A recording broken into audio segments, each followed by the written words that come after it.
అసలు మా ఏలువడిలా ఎన్ని కట్టినమో చూడురి.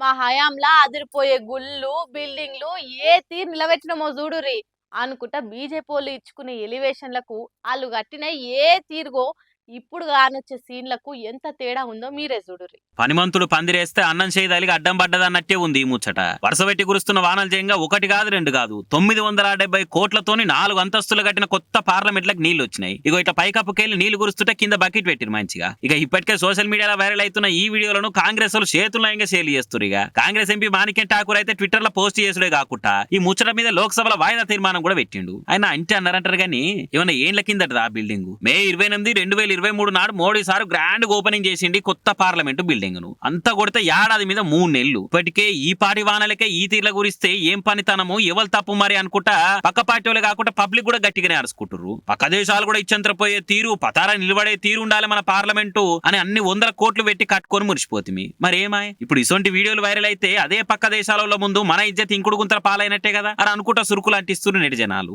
మన అయోధ్య రాముని గుళ్ళే కూడా వానకు నీళ్ళు గారిన వీడియోలు వైరల్ అయ్యే వరకలా ఎండకెండి వానకు దడుస్తున్న బాలరామునికి బందోబస్తు గుడి కట్టినామని చెప్తిరి. మరి ఇదేంది అనుకుంటా కమలం పార్టీ లీడర్ల మొఖాలు కమిలిపోయేటట్టు అరుచుకున్నారు జనాలు. ఈ ఆ ముచ్చట పురాగా మర్చిపోక ముందే ఇప్పుడు ఇగో ఈసారి ఏకంగా పార్లమెంటే గురువు బట్టే. మరి దీని మీద పువ్వు గుర్తు పుణ్య లీడర్లు ఏం చెప్తారో ఏమో చూడాలిగా. ఏమంటే మహాలక్ష్మి పథకం కింద సర్కార్ ఫ్రీ బస్ పథకం చాలు చేసిందో గాని దాన్ని ఒక్కొక్కరు ఒక్కో తీరు వాడుకుంటారు. మొన్ననే మాట్లాడుకుంటుంది. ఒకరు ఎల్లిపాయలు ఒలిసిరు, ఒకరు పీకో ఫాలు వేసిరు, ఇంకొకరు బెండకాయలు అమ్మిరు. ఇప్పుడు గీ అక్కలు గీ పని ముంగటేసుకురు.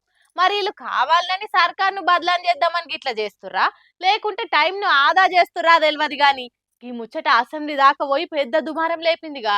ఆహా ఎంత సక్కదనంగా పెట్టుకుంటుర్రమ్మా మైదాకు. ఆషాఢం కదా, ఆడోళ్ళందరి చేతులకు ఆకు మైదాకు పెట్టుకుంటే మంచిదని అక్కలంతా పెట్టుకుంటుంటారు. మామూలుగానైతే మైదాకు రాత్రి వండుకునే ముంగట పెట్టుకొని ఒరుగుతారు. అది ఉన్నంత సేపు ఉంటది, అటెనక సగం సగం ఊసిపోతది. తెల్లారు లేచి కడుక్కొని జర్ర ఎర్రగా అయితే చాలు. పెండ్లైనోళ్ళైతే అమ్మో నా మొగుడు బంగారం అని, కానోళ్ళైతే నాకు మంచి మొగుడు వస్తాడని మురిసిపోతుంటారు. ఆగో అంత చరిత్ర ఉన్నది ఆషాఢంలో పెట్టుకునే ఆకు మైదాకు. అసొంటి మైదాకును గీ అక్కలు చూడురి ఏడ జాగలేనట్టు బస్సులు ఎక్కంగానే బుద్ధి పుట్టినట్టుంది. మంచిగా రోట్లే నూరుకొని వచ్చి బస్సులో పోతప్పుడు ఒగలు పెట్టుకుర్రు. మళ్ళీ ఇంటికాడ టైం లేదో లేకుంటే పేరంటానికి లేట్ అవుతుందో గానీ ఫ్రీ బస్ ఎక్కి ఫ్రీగా ఎంజాయ్ చేసిర్రు. ఇప్పుడు ఇది సోషల్ మీడియాలో గిరికలు కొట్టేసరికి అసెంబ్లీలో చర్చదాకా పోయింది. ఈ ముచ్చట మీద మంత్రి పొన్నం సారు గట్టిగానే అరుచుకుండు. కొన్ని వీడియోలను ఆ బస్సులో దాదాపు 70 కోట్ల మంది మహిళలు ప్రయాణం చేశారు అధ్యక్ష. కొంత మహిళలు బస్సులు అటుగానే ఎల్లిపాయలు తీసుకొని పోతుర్రని, లేకపోతే అటు బ్రష్ చేసుకొని పోతున్నారు, పని లేక ఊరికేనే అటుగానే తిరుగుతారనే వీడియోలు వాళ్ళ పార్టీ లేదా వాళ్ళకు సంబంధించిన సోషల్ మీడియా ద్వారా వస్తాయి. వాటి మీద నేను విచారణ చేయమంటున్నా. నాకు ఇప్పుడు హుజురాబాద్ నుంచి ఉస్నాబాద్ జమ్మిగుట్ట పోతుంటే బస్సులు అటుగానే ఎల్లిపాయలు తీసుకుంటారు పోతున్నారని వీడియోలు. నేను ఎవరు చేసినా వాళ్ళు చేయకపోతే ఊరికే దొంగ అంటే మీరెందుకు భుజాలు జరుపుకుంటా ఉన్నారు? నేను రవాణా శాఖ మంత్రిగా మా ప్రభుత్వము డిసెంబర్ 9 నుంచి ప్రవేశపెట్టిన మహిళల ఉచిత బస్సుకు సంబంధించి మొదటి నుంచి కూడా కళ్ళ మంట జరుగుతోంది.